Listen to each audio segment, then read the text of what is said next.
Thank you, Mark and Jackie and Annette. It's lovely to be here with all of you in person. It is indeed a beautiful, beautiful day.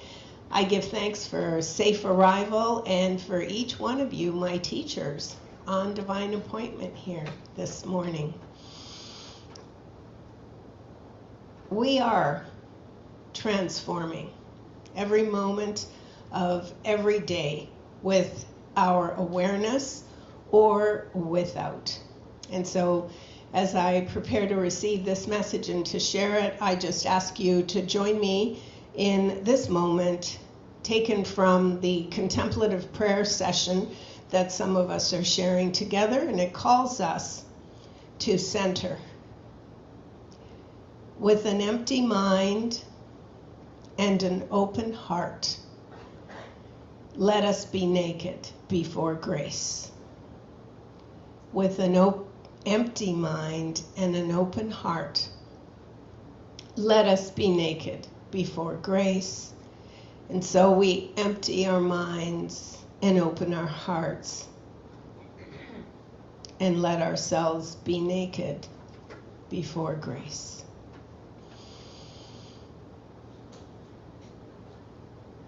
I'd like to start with the scripture this morning, which I dare say is one of the most oft quoted scriptures in Unity Centers. And it speaks to this very thing of transforming ourselves and understanding ourselves as being in a continuous state of transformation. And the inspirational scripture comes from the book of Romans, chapter 12, verse 2. And it calls us in this way: do not conform any longer to the pattern of this world, but be transformed by the renewing of your mind. So that's really, for me, a two-part assignment. First, to not conform to the pattern of this outer world, and secondly, to allow myself to be transformed by renewing my mind.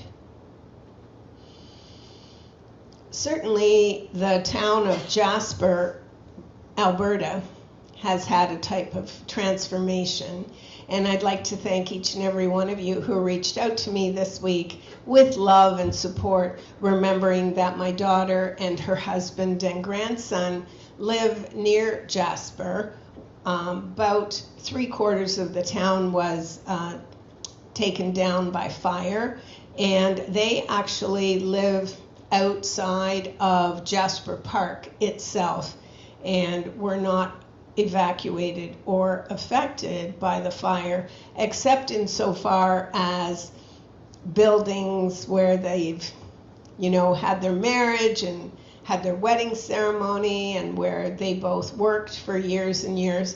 My son-in-law was in a hotel room for 4 days in British Columbia before my daughter called the emergency line of the railway saying that her sewer had backed up, just for good measure, and that she thought they should get him home sooner.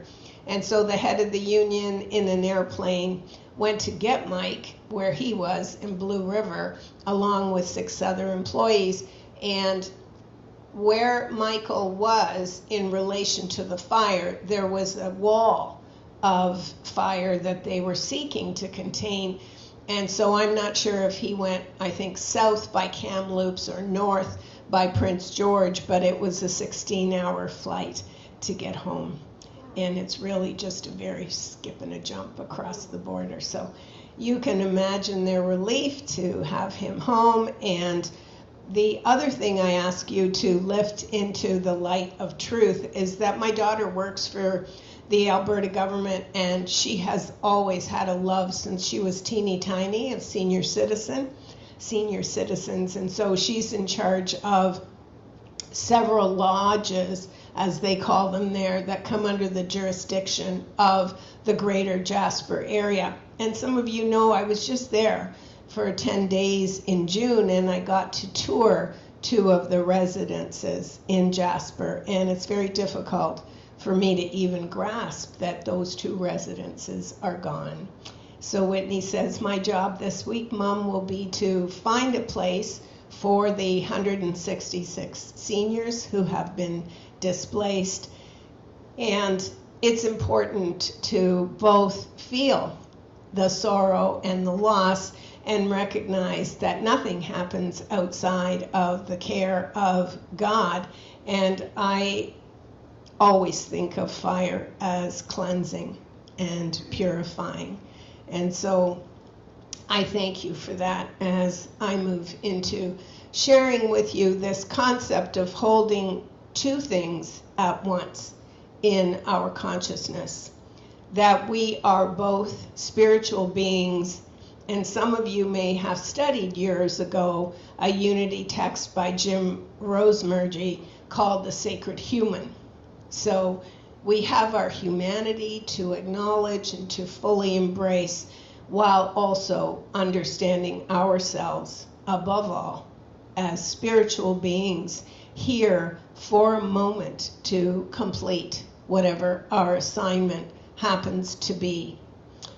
It's interesting for me this week that this kind of balance, or holding the tension of opposites, came as a lesson for me from three different places.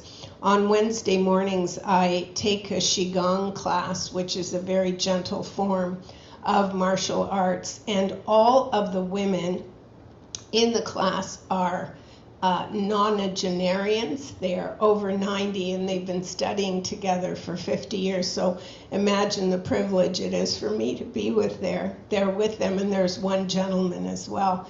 And so I think for how short a period I've been practicing that I do okay. But one of the ladies that just sparkles, I just love her. She's a former nurse, and her name is Lee. And in a very discreet way at the end of class, she took me aside and she said, you know, honey, would you like me to send you a link to some exercises you can do for balance? And I said, I'm working on that. I would love it. So she may have forgotten because I didn't get it yet, but I'll ask her on Wednesday. And so as spiritual beings traveling around in this spacesuit, we listen, I do, for those outer prompts that call me back in awareness to what matters. And so there are a few of us who 3 weeks ago started half-hour sessions before service on Sunday, and certainly you're welcome to join anytime on Zoom or when I'm here in person.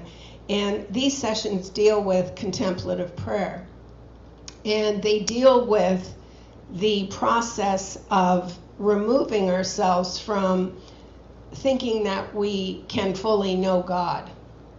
And so that's a somewhat new concept to immerse ourselves in the title of this work, which is The Cloud of Unknowing. This text was written, we think, by a monk in Middle English in the late 1300s, and it's been translated endlessly into certainly modern English, and it really speaks to emptying our minds and opening our hearts whenever we come into the silence. I suppose in working through the basic teaching that I'd like to share with you this morning from it, it really speaks to the power of our connecting with the love that we are. And it talks about divine love sometimes can pierce this cloud of unknowing that is between us and the divine. So there are times when the divine can pierce that cloud and enfold us in its love. And by the same token, there are times when we, from this realm, can do what the writer calls shoot impulses of love in the direction of divine love. So foundational to this teaching is the idea that we have to get out of our thinking minds, that we need to stop the thoughts, that we need to be still and know and be receptive to divine love only. And I was drawn this week again to the teachings of Roy Eugene Davis, who for 70 years was a student of the Kriya Yoga master Yogananda. And Roy Eugene recently passed, I think of it as recently, in 2019. And up until that point, he had been a student of the same master for those 70 years. And so this morning, what I would like to share with you in terms of acknowledging and accepting with love and gentleness that we are all transforming, and the idea that yes, in unity we teach that it comes through renewing our minds with right thinking and holding true thoughts.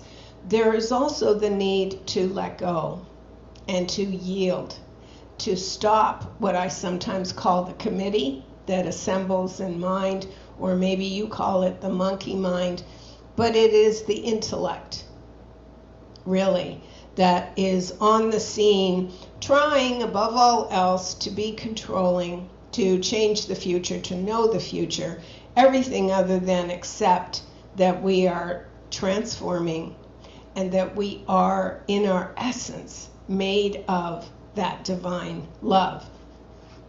What I find interesting in terms of my sharing with you where I am on the spiritual path right now, in terms of seeking that balance between releasing the constant thinking mind while still using spiritual discernment to stay balanced, is that I think we can do both and. And so this morning I'm going to share with you 6 steps that come from Yogananda through Roy Eugene Davis. And these 6 steps, he calls them ways to prepare for spiritual awakening. And what is transformation if not spiritual awakening?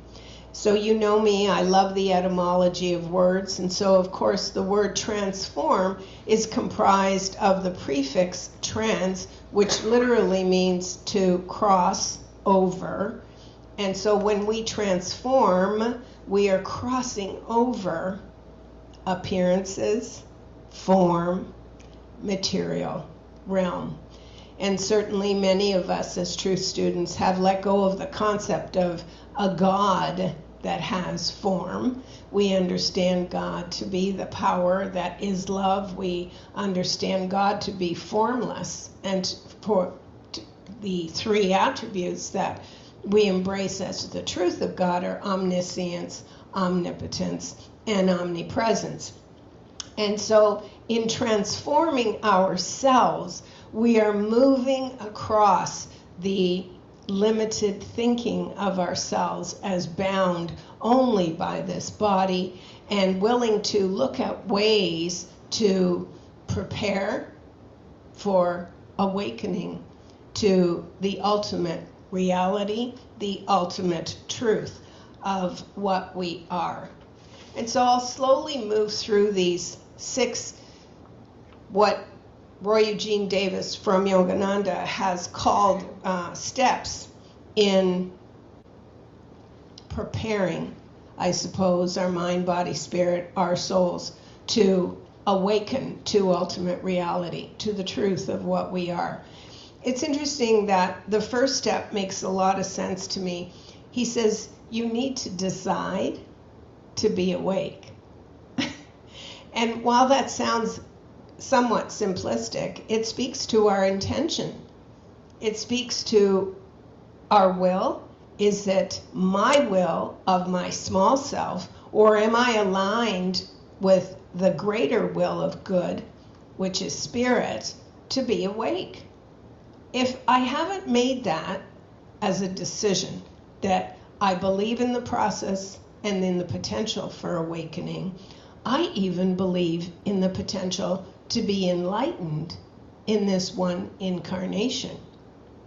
And so each one of us takes inventory and decides, am I deciding on my wakefulness and my awareness of myself as spirit above all else. And so then, contrary in a way, it sounds contrary to what the cloud of unknowing is telling us about immersing ourselves in this darkness, which is always going to be between God and us, and to rest there safely until we are led to a greater awareness through the mercy of God. Roy Eugene Davis interprets the steps very much as honoring our sacred human side. So once we align our human small self will deliberately and say, I am deciding that I believe I can awaken spiritually. I am making the decision that it's not my small will that will allow me to get there, but my willingness to yield my personal self and to decide to awaken according to God's will, God's timing, and God's path. So that's the first step. He does encourage, as the second step, which most of us certainly have been doing for a while, he says you must also study. You must study the nature of reality to intellectually first be able to grasp, well, what is our true nature?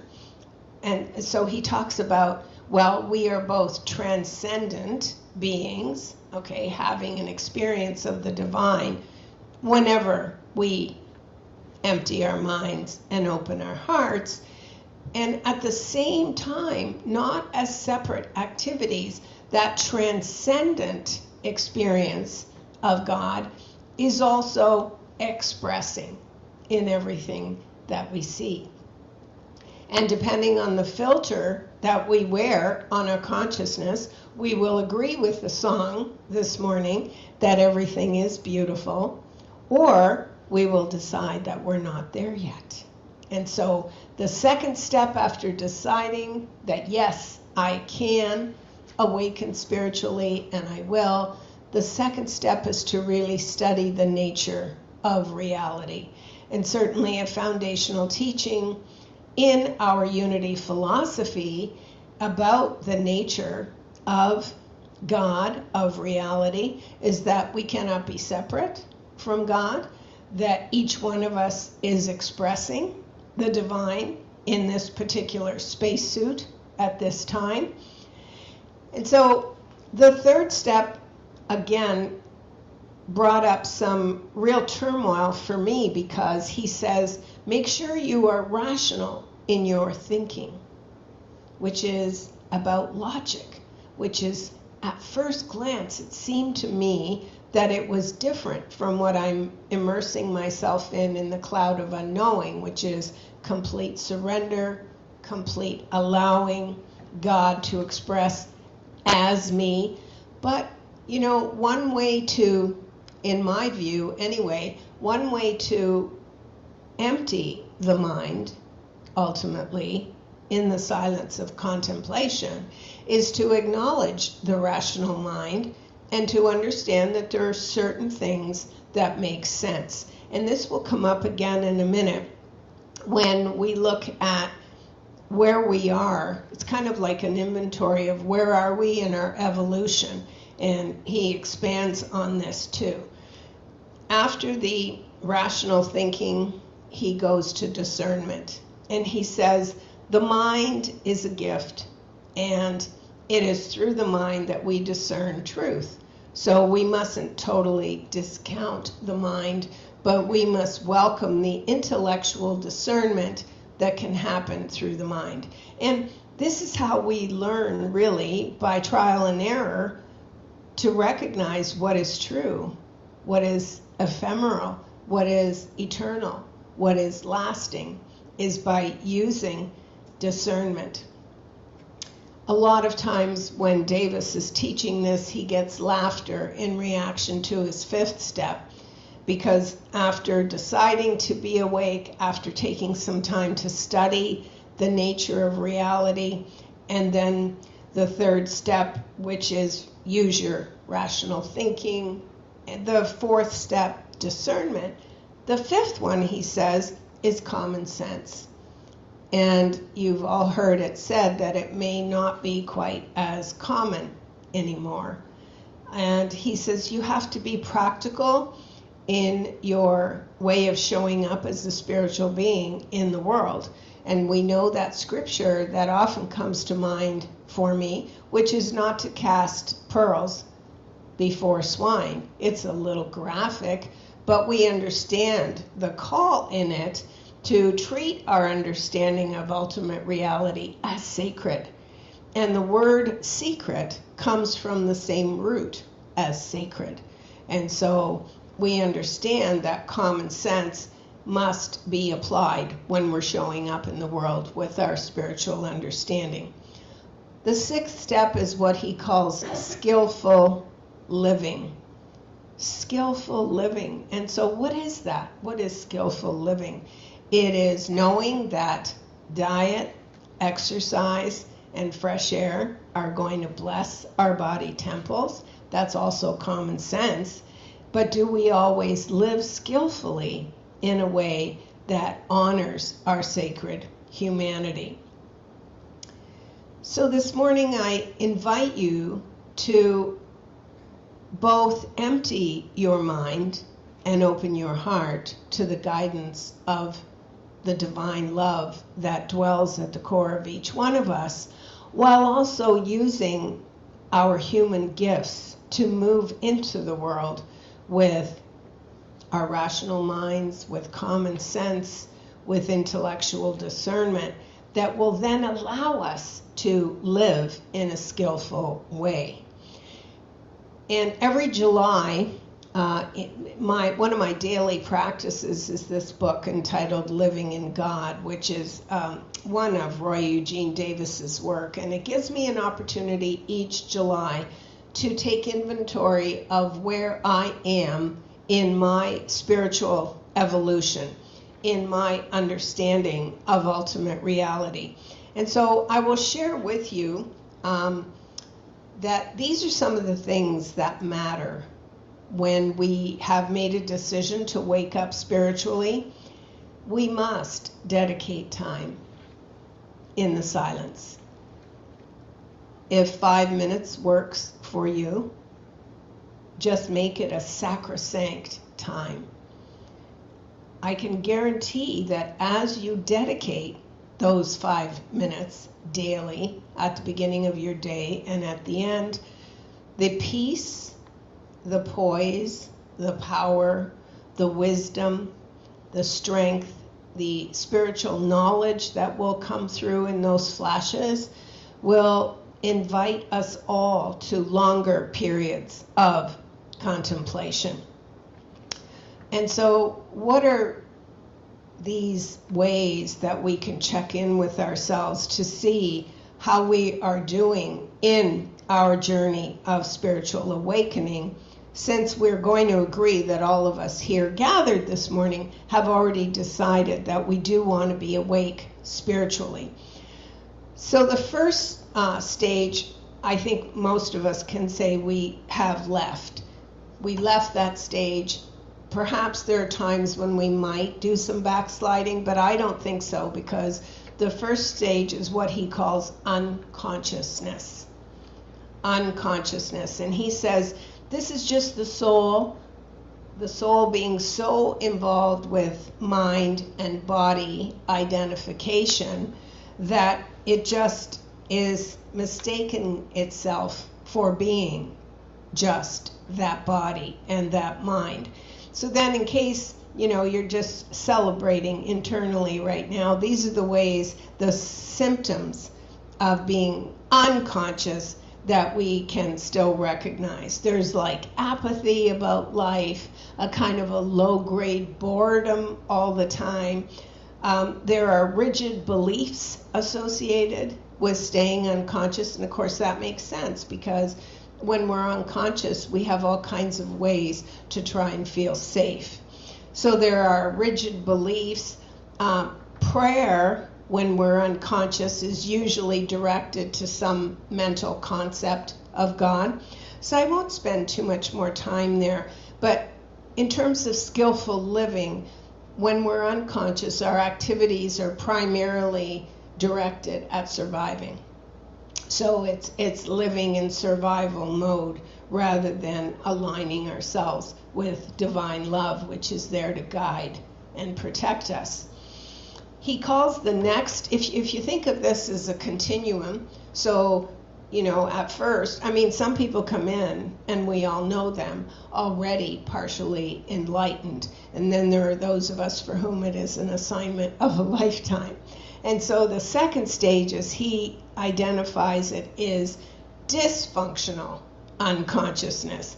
And so he says in the second stage of your soul, waking up, there's a mixture of mental confusion and conflicted emotional states.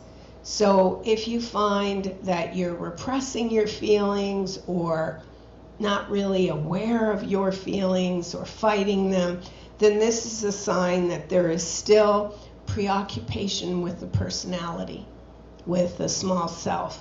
And that's what he thinks of as being dysfunctionally self-conscious. So, we move from unconsciousness to some degree of self-consciousness, but it's dysfunctional. And he says, you can tell that you might backslide and go into dysfunction self-consciously if you obsess, if you have compulsive cravings, if you still suffer with any kind of addiction. Sometimes there is addiction to victimhood, and that's a difficult one to bless a person who may be there. Another symptom of this period is that most of our relationships are somehow dependent and not very healthy.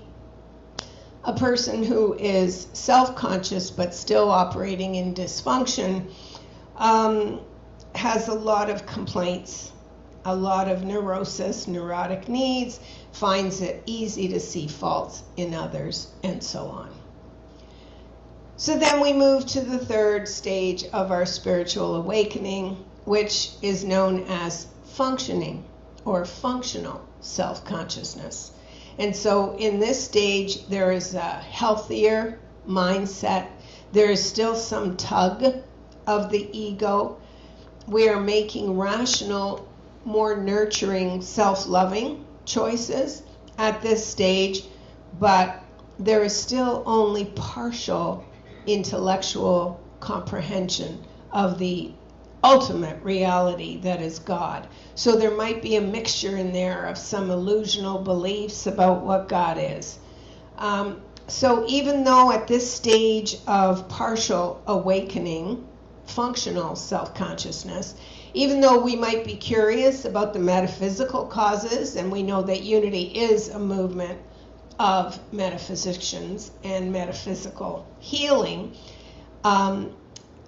in this stage, we're still somewhat lacking, I would call it, in the faith that it takes to understand that everything in the body, left to its own natural impulses, moves toward wholeness, but that it is a number of factors that can impede that, and that when we have absolute faith in the possibility of wholeness, that it can be restored. So in teaching these stages, he talks about the first three having the potential still for us to slide back and forth between awareness of ourselves as spirit and as made in the image and likeness of love. And the good news is that in functional self-consciousness, which is the third stage, there is more awareness of ourselves as spirit that is awakening. The fourth level is what he calls super consciousness, and here he says these can only emerge after meditation and time spent in contemplation.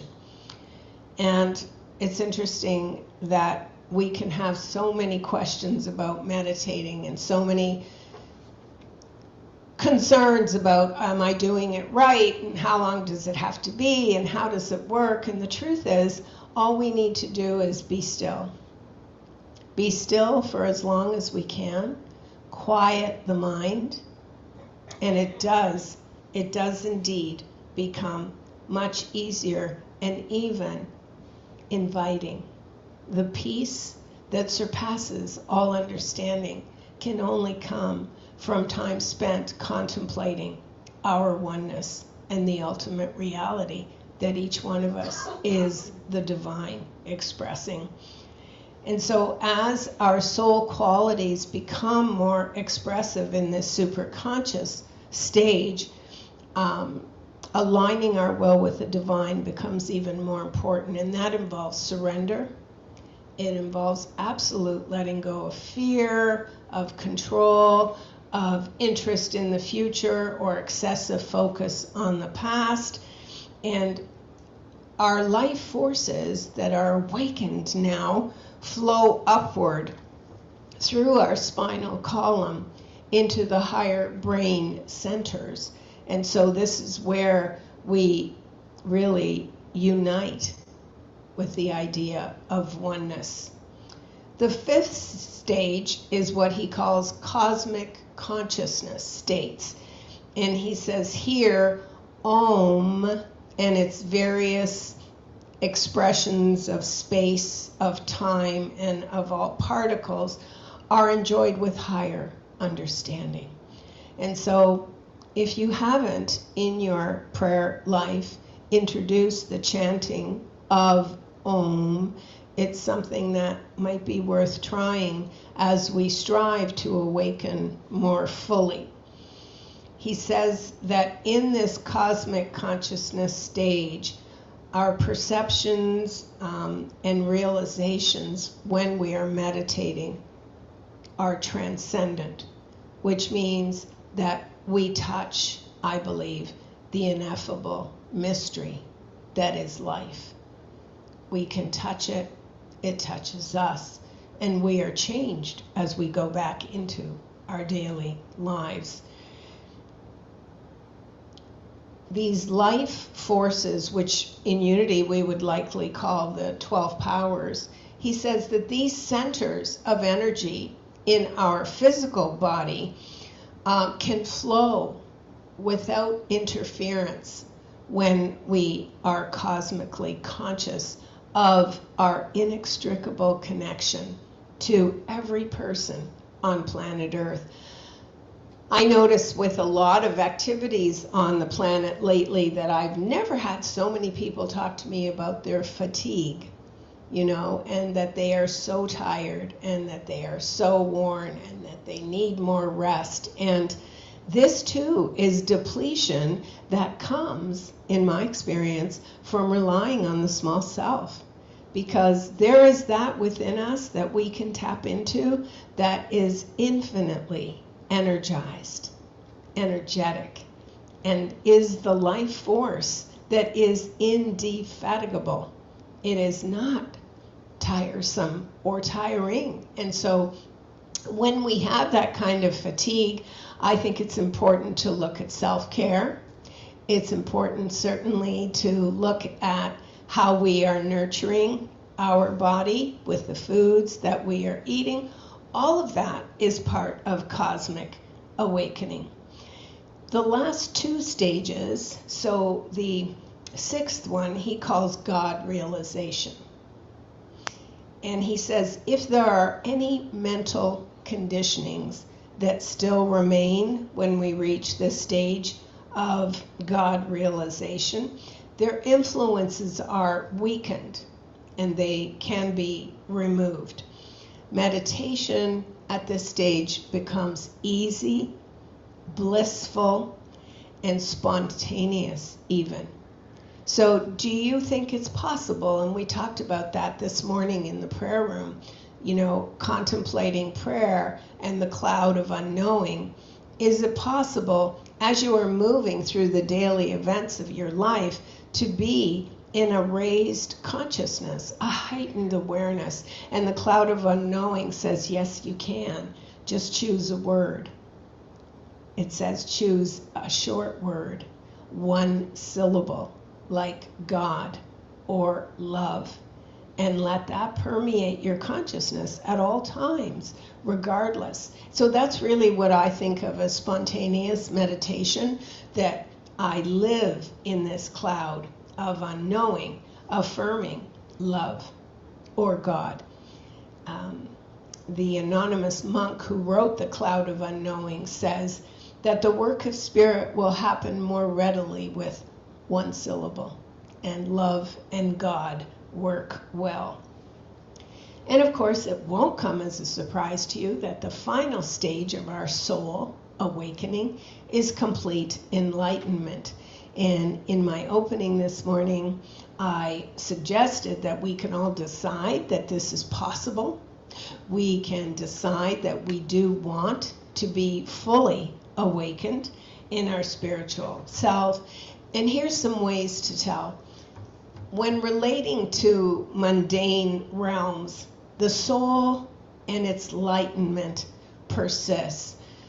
I like to think that I've enjoyed some glimpses of that enlightenment as my 3 siblings and I continued to work through clearing my parents' home and dealing with their estate. We had a very, well, for me it was comical. I was really, really laughing silently. But we've had more than one example of things, the seduction of things, call up in a way where we are in our consciousness.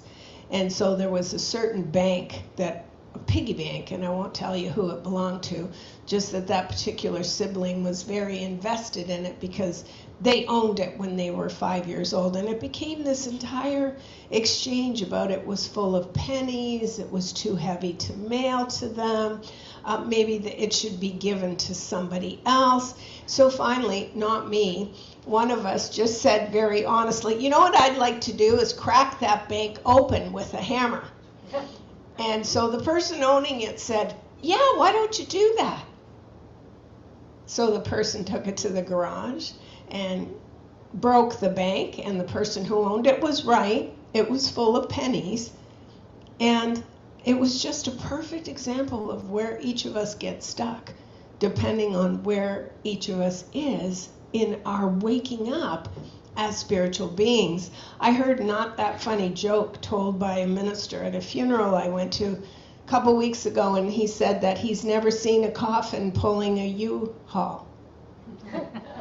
And it certainly had resonance that day for me, given what I was dealing with. And so I just ask you to become still as we close this Sunday lesson with a heightened awareness of our soul's awakening, with a commitment, a decision that our faith, our belief informs the possibility of our awakening fully in this one incarnation, in this one lifetime. We say yes to that possibility, and we open to telling ourselves the truth about where we are, about yielding to a greater will, about understanding that there is always going to be a cloud of unknowing between us and the divine, but that from time to time the divine love that is God pierces that cloud, and that there are times when we too can move through love into an awareness that we are, each of us is that love. So I invite you to prepare for meditation and a brief time of contemplation, however you do that. For me, it is important to be aware that my spine is erect. I narrow my focus to the breath.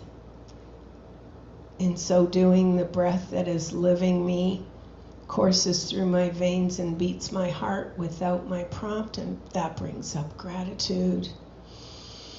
So grateful for the air in our lungs and for the opportunity to have one more day to be joyful, to be love,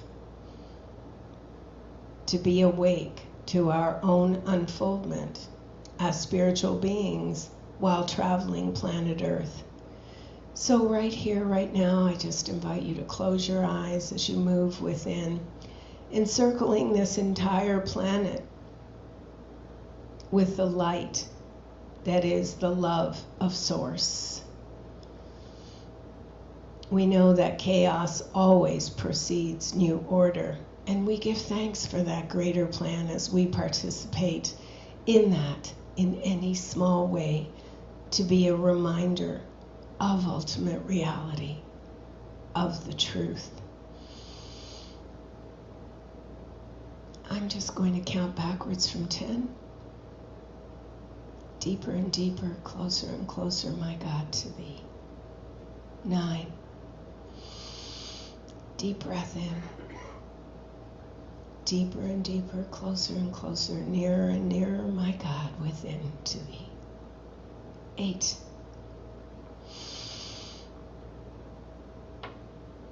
Deeper and deeper, closer and closer, nearer and nearer, my God, to thee. 7. Deeper and deeper, nearer and nearer, closer and closer, my God, to thee. 6. Deeper and deeper, closer and closer, nearer and nearer, O love, to thee. 5. Deeper and deeper, closer and closer, nearer and nearer, my God, to thee. 4.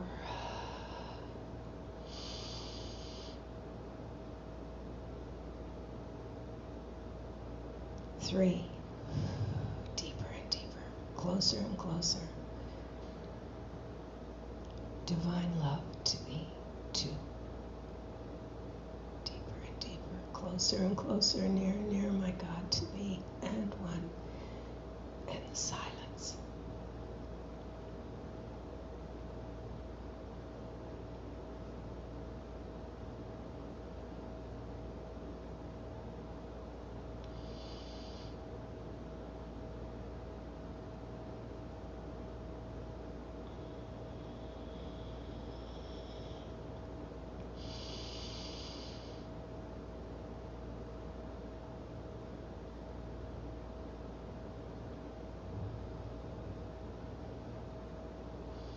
I invite you to start at the crown with the light of love that we touch and move down through the body temple, energizing, uplifting, radiating this love in the throat, in the heart, in the wisdom center, in the root chakra, and the feet of understanding, and see each and every one of our organs perfectly functioning, perfectly expressing divine love.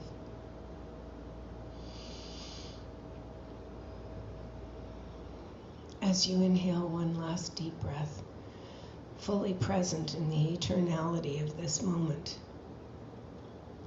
we bring our attention back to the sanctuary, grateful for each other and for the omnipotence, the omnipresence, and the omniscience expressing in, for, and as us. We say together, thank you, God, thank you, Mother, Father, Creator, and so it is.